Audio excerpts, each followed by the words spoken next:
Bienvenue dans cette nouvelle vidéo de Business Intelligence et Analytics. Dans les vidéos précédentes, je vous ai parlé d'une méthode d'apprentissage supervisée. Plus précisément, je vous ai parlé de régression linéaire simple, régression multiple et autres types de régression. Dans cette vidéo, je vais vous parler d'autres méthodes d'apprentissage supervisées liées aux problèmes de classification. À noter qu'on peut également rencontrer problème de classement comme expression synonyme. Ici, nous avons fait le choix de rester au plus proche de l'anglais.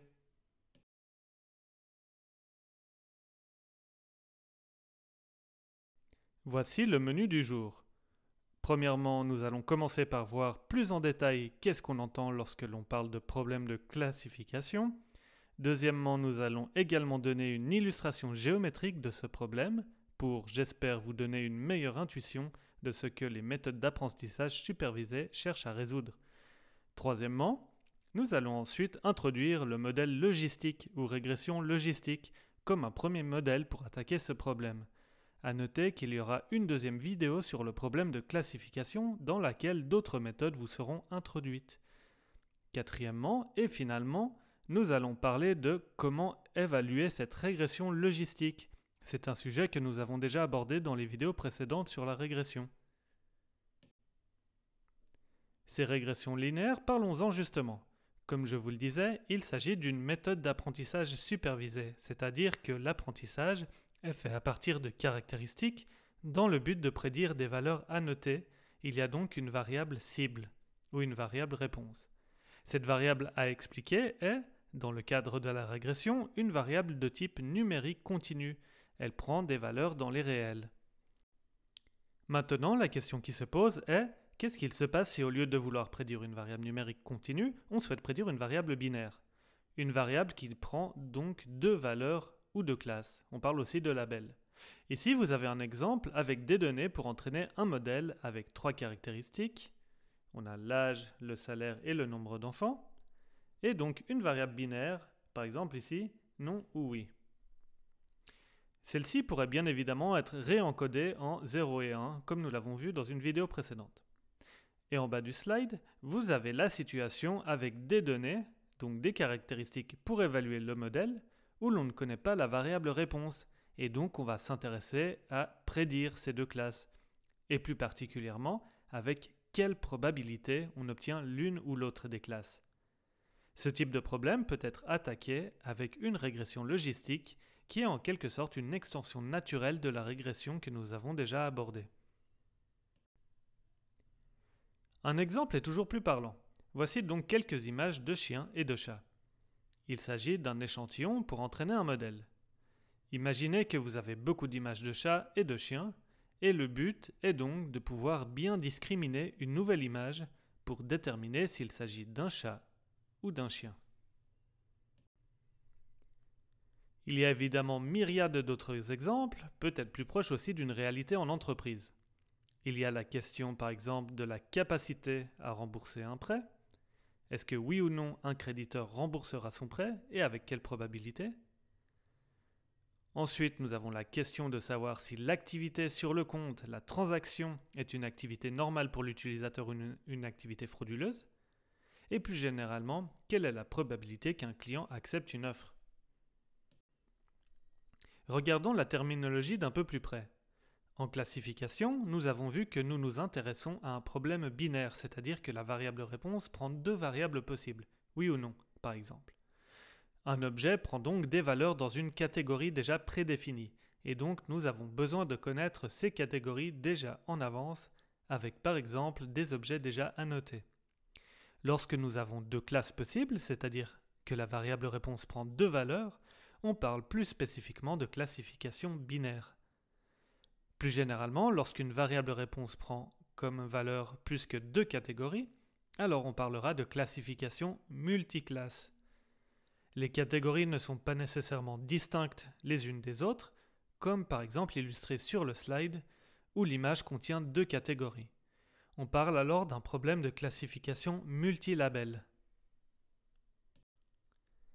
Regardons un exemple ensemble.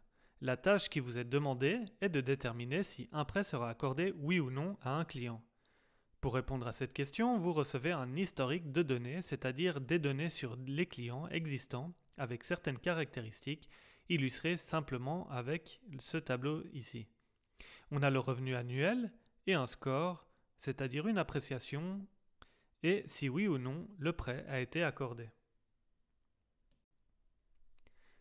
Nous avons donc plusieurs observations, 2 caractéristiques et une variable réponse catégorielle qui prend 2 valeurs possibles.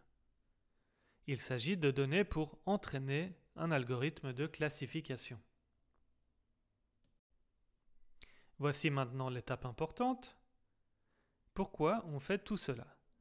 Vous avez donc des nouvelles données clients, une nouvelle observation avec le revenu net et le score.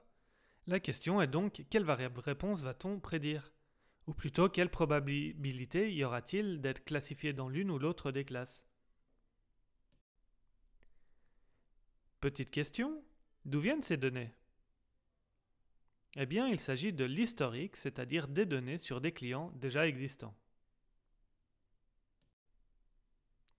Afin de comprendre intuitivement ce qu'il se passe derrière un algorithme de classification, jouons ensemble à un jeu. Supposons que vous receviez ces 8 observations. Nous avons 4 ici pour la classe A, 4 observations donc, et 4 observations pour la classe B. Il s'agit donc de l'échantillon d'apprentissage.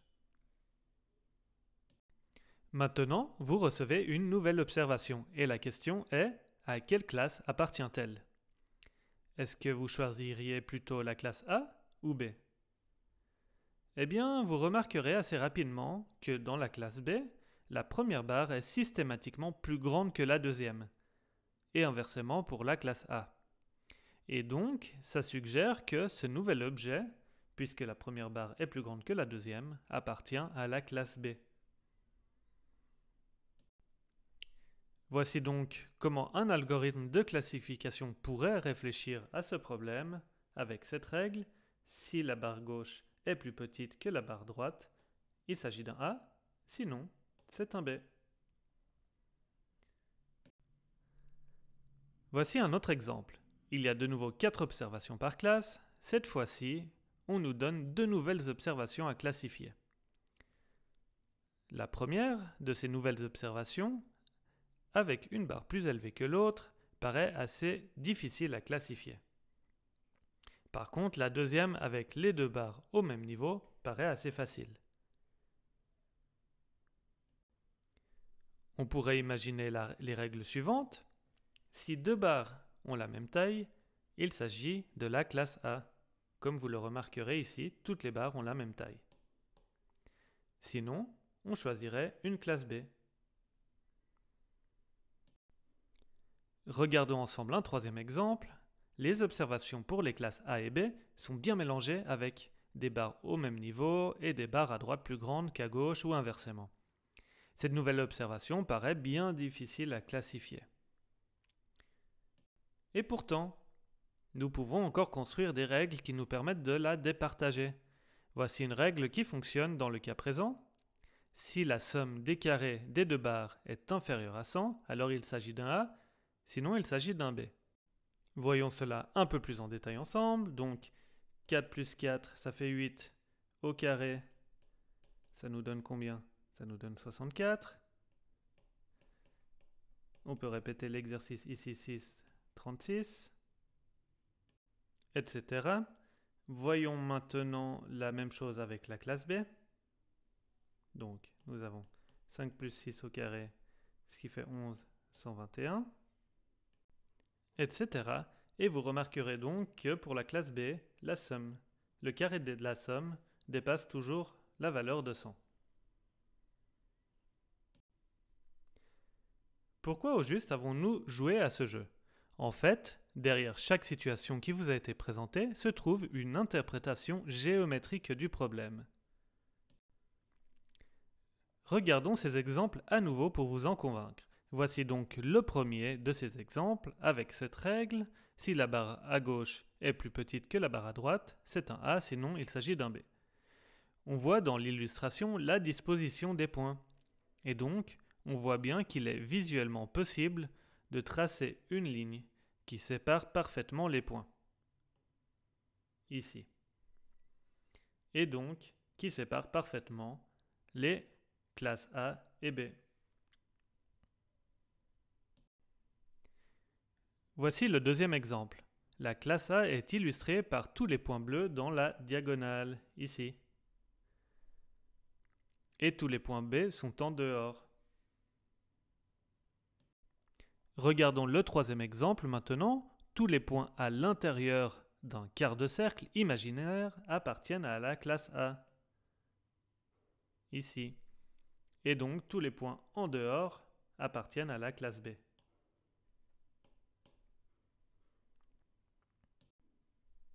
Regardons un exemple un peu plus concret avec ces données sur l'accord d'un prêt. Voici à quoi les données ont l'air. Le graphique a deux axes. Nous avons le revenu en X et un score en Y. Les points bleus correspondent à un prêt qui a été accordé et en rouge les prêts non accordés. Est-ce que vous pouvez distinguer une certaine structure à partir de ces points? Clairement, les points bleus sont en haut à droite et les points rouges en bas à gauche. Voici par exemple une règle qui pourrait être apprise par un algorithme de machine learning avec cette ligne verte. Il s'agit de la fonction linéaire discriminante. Elle sépare relativement bien les points bleus, donc en haut à droite, des points rouges en bas à gauche. Voici maintenant un nouveau point pour lequel nous ne connaissons pas sa classe. Nous avons les données pour ses caractéristiques. Plus précisément ici, l'individu a un revenu de 275 000 et un score de 735. Ce point peut évidemment être représenté dans ce nuage de points. Si nous avons été capables d'apprendre un moyen de discriminer ces points, de les classifier, alors on pourrait prédire à quelle classe appartient ce nouveau point. Donc peut-être la chose la plus facile à apprendre est cette fonction linéaire, la fonction linéaire discriminante. L'équation de la ligne est toute simple, nous l'avons écrite ici, y est égal à w0 plus w1 fois x.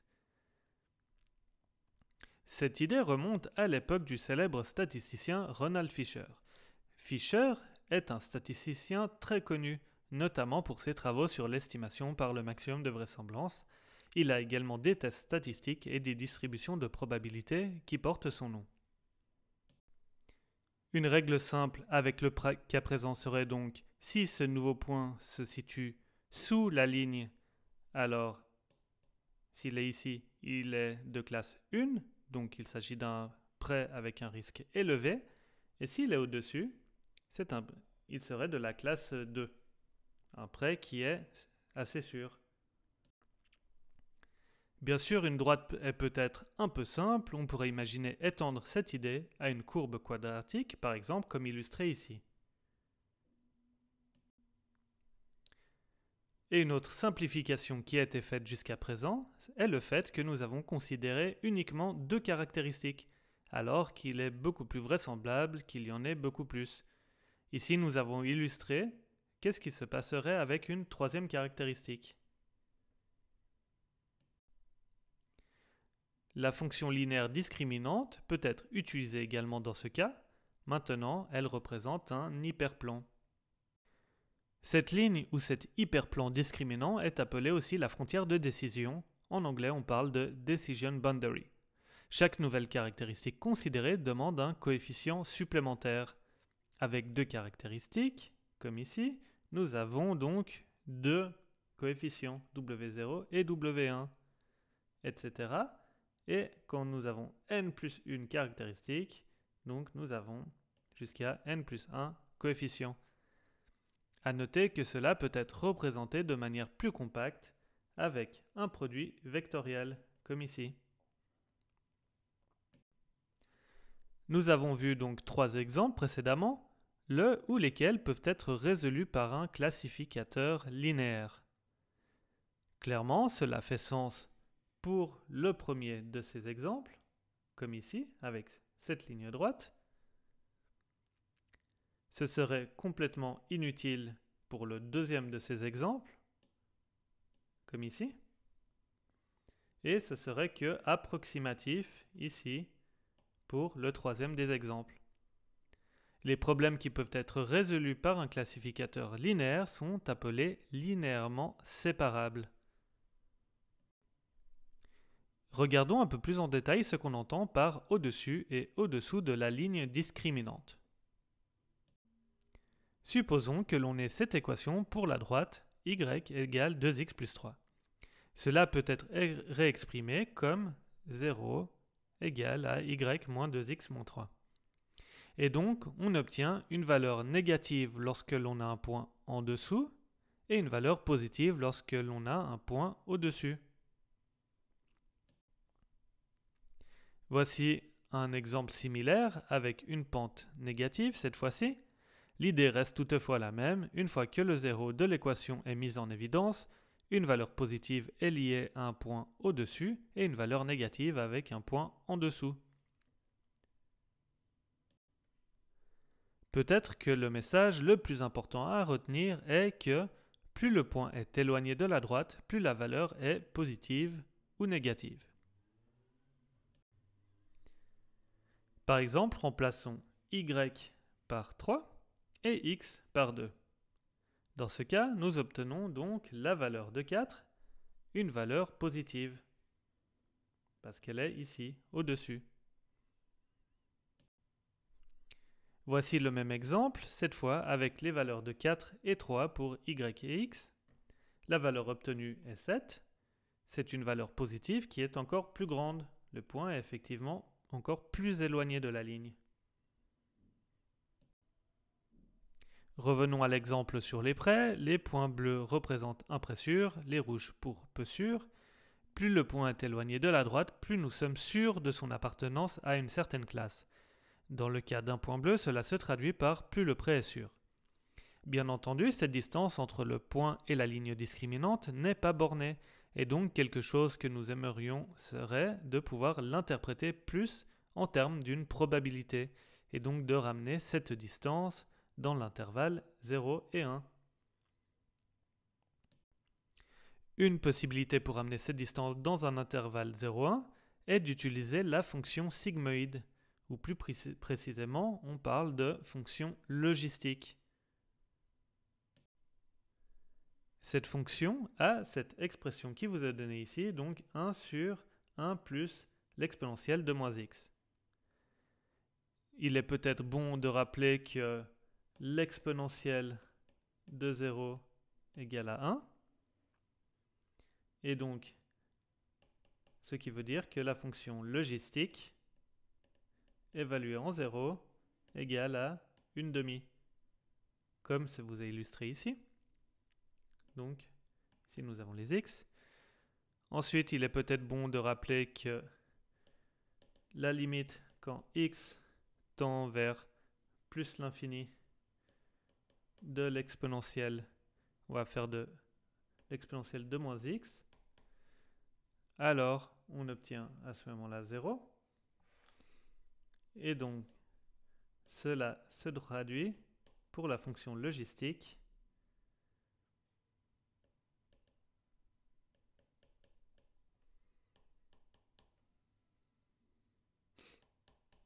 par 1. Et c'est donc ce que vous avez ici. Et donc finalement, la même chose pour lorsque x tend vers moins l'infini. Et voilà. Donc nous avons ainsi les valeurs limites de la fonction logistique. Voyons quelques exemples où x représente la distance, attention, non pas la caractéristique. Donc nous avons ici une distance entre la barre et un point. Donc si x vaut 0, c'est-à-dire une distance de 0 entre la droite et le point, on a donc une demi-chance que le prêt soit sûr et une demi-chance qu'il ne le soit pas. Si maintenant la distance entre la droite et le point est de 1, nous obtenons 0,73 avec la fonction logistique, et donc on peut l'interpréter comme on a 73% de chance que le prêt soit sûr. Avec maintenant une distance de 3, on obtient une valeur de 95 95% de chance donc d'appartenir à la classe 1 et donc que le prêt soit sûr. Et finalement, qu'est-ce qui se passe si on obtient donc une valeur de moins 2? Donc moins 2, on est de ce côté-là. On obtient une probabilité de 12%, 12% seulement de chance d'avoir un prêt qui soit sûr, ou plutôt on pourrait dire 88% de chance que le prêt soit risqué. Nous allons maintenant introduire la régression logistique. Heuristiquement, il s'agit d'une régression linéaire dans laquelle les valeurs de la variable cible sont exprimées dans l'intervalle 0,1. Il est peut-être bon de rappeler ce que nous avions pour la régression linéaire. Pour la régression linéaire, voilà donc la situation. Nous avons plusieurs caractéristiques, chaque caractéristique a un coefficient associé, coefficient que nous souhaitons apprendre, que nous souhaitons donc estimer. La variable cible est une variable qui prend des valeurs dans les réels et elle peut être exprimée par la relation linéaire suivante. Avec la régression logistique, la situation est analogue, avec l'exception notable que la prédiction de la variable est désormais concentrée dans l'intervalle 0,1. Il est important d'avoir en tête que la variable réponse est discrète, elle est même binaire, elle prend soit la valeur 0, soit la valeur 1. Les prédictions par contre sont des nombres réels dans l'intervalle 0,1. Ces prédictions peuvent être interprétées comme des probabilités d'appartenance à une certaine classe. Une règle simple, par exemple, est d'attribuer la classe bleue si la prédiction de la probabilité d'appartenance est plus grande que 0,5 et rouge sinon.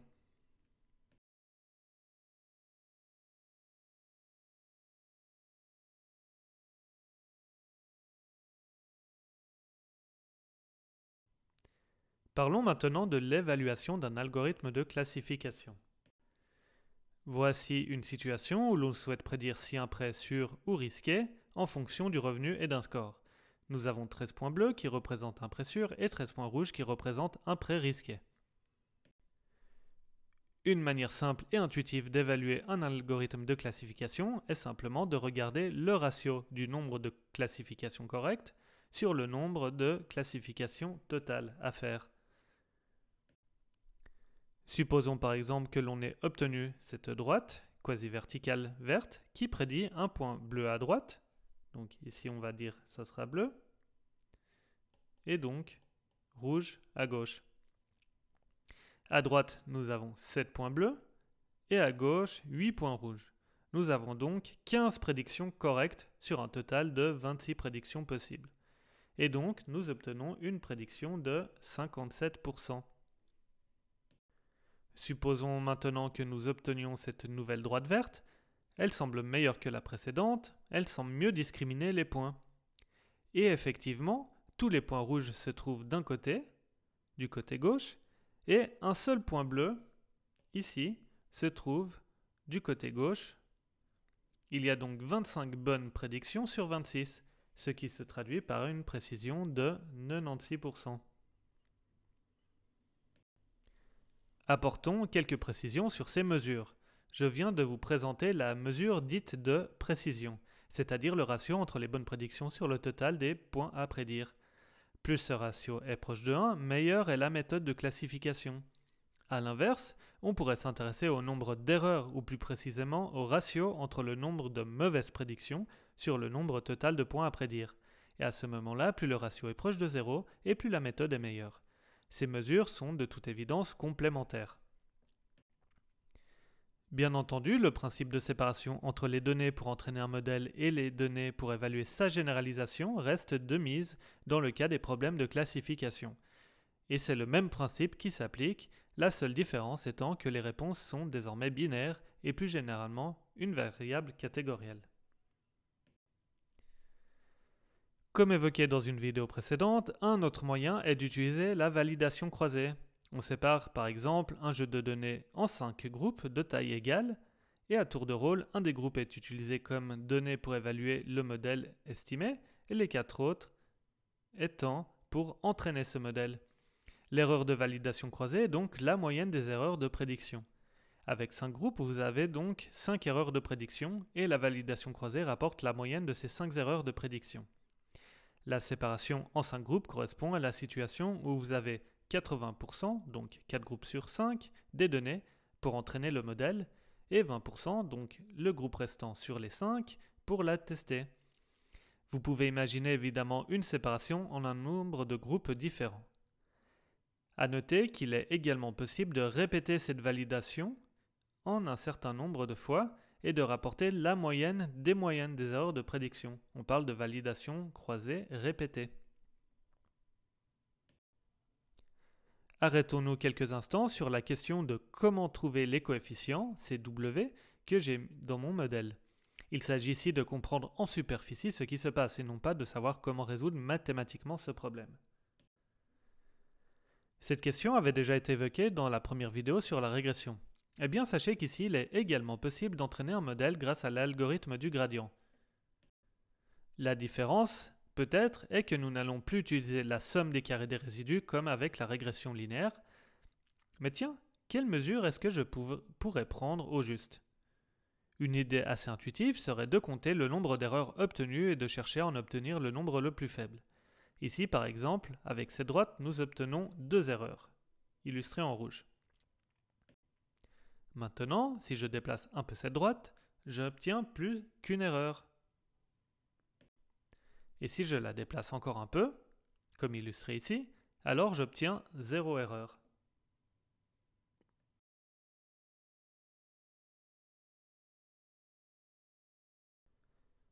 Jusqu'à présent, nous avons parlé de classifier une variable catégorielle binaire. Nous allons brièvement évoquer la généralisation à plusieurs classes.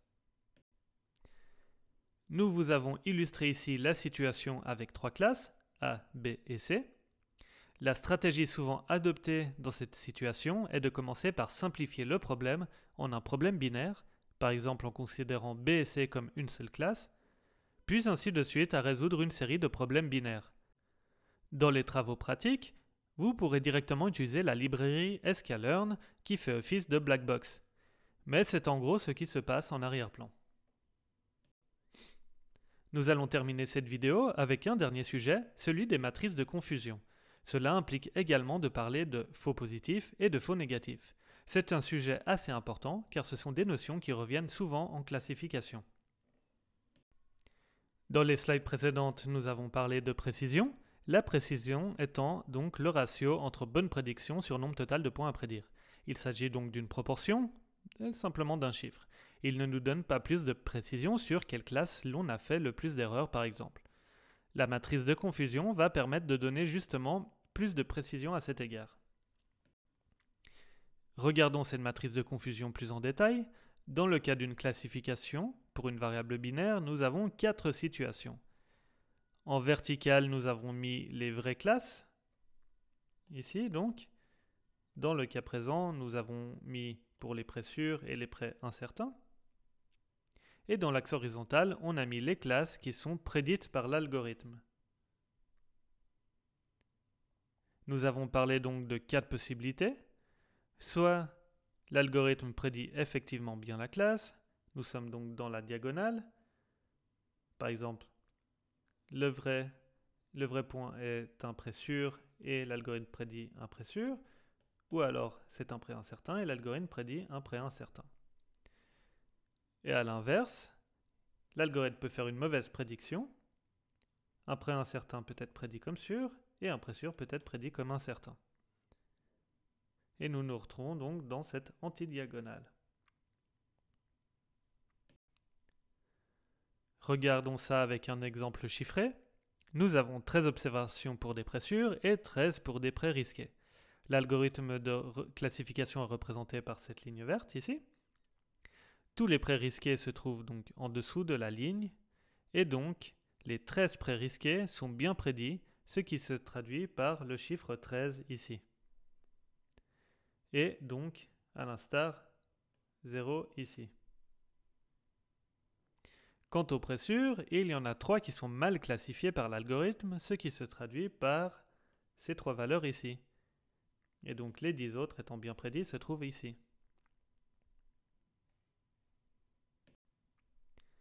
Plus généralement, on parle de classes positives et de classes négatives représentées par plus et moins, respectivement.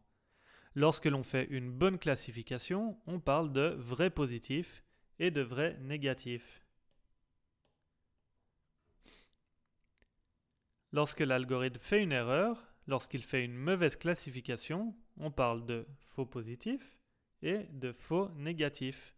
Donc ces dénominations sont en rapport avec l'algorithme, avec ce que fait l'algorithme.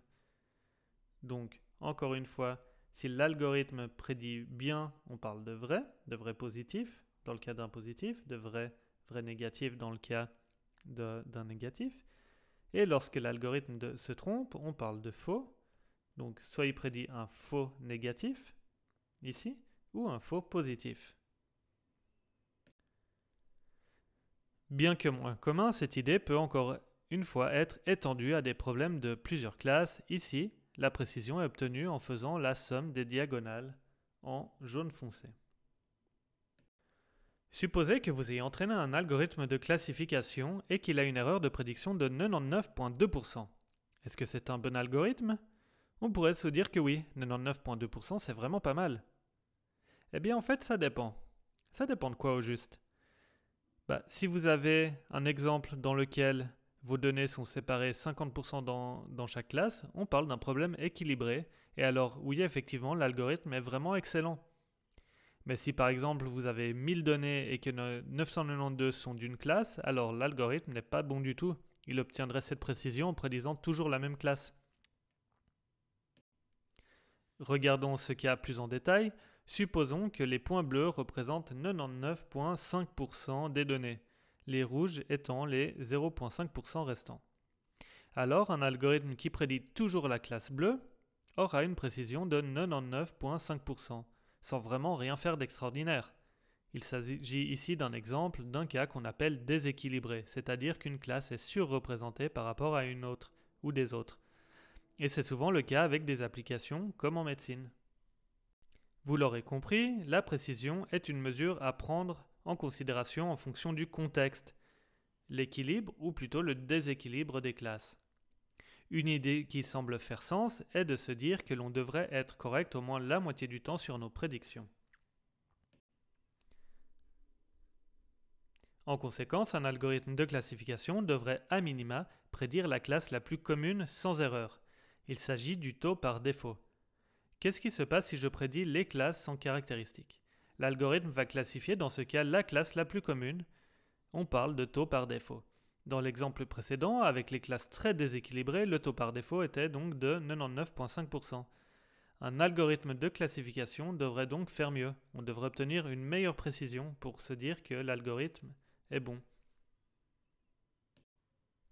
Terminons cette vidéo sur une partie de la terminologie employée. Je vous ai parlé de problème de classification, c'est-à-dire un problème où la variable réponse est catégorielle à l'inverse de la régression où la variable réponse était numérique continue. Je vous ai principalement parlé de problèmes binaires et évoqué les problèmes multiclasses et multilabels. Je vous ai ensuite présenté une cousine de la régression linéaire et qui est la régression logistique, notamment avec la fonction logistique ou sigmoïde. C'est un autre exemple d'un algorithme d'apprentissage supervisé. J'ai également parlé de comment évaluer les algorithmes de classification, avec notamment la matrice de confusion et les notions de vrai et faux positifs et négatifs. J'ai fini par évoquer le taux par défaut comme un indicateur du minimum à atteindre en termes de précision d'un algorithme de classification. J'espère que vous avez apprécié cette vidéo. N'hésitez pas à le revoir ou cliquer sur les autres vidéos de cette série de vidéos pour le cours de Business Intelligence Analytics donné à HEC Lausanne. Maintenant, c'est votre business de faire parler votre intelligence et démontrer vos capacités analytiques.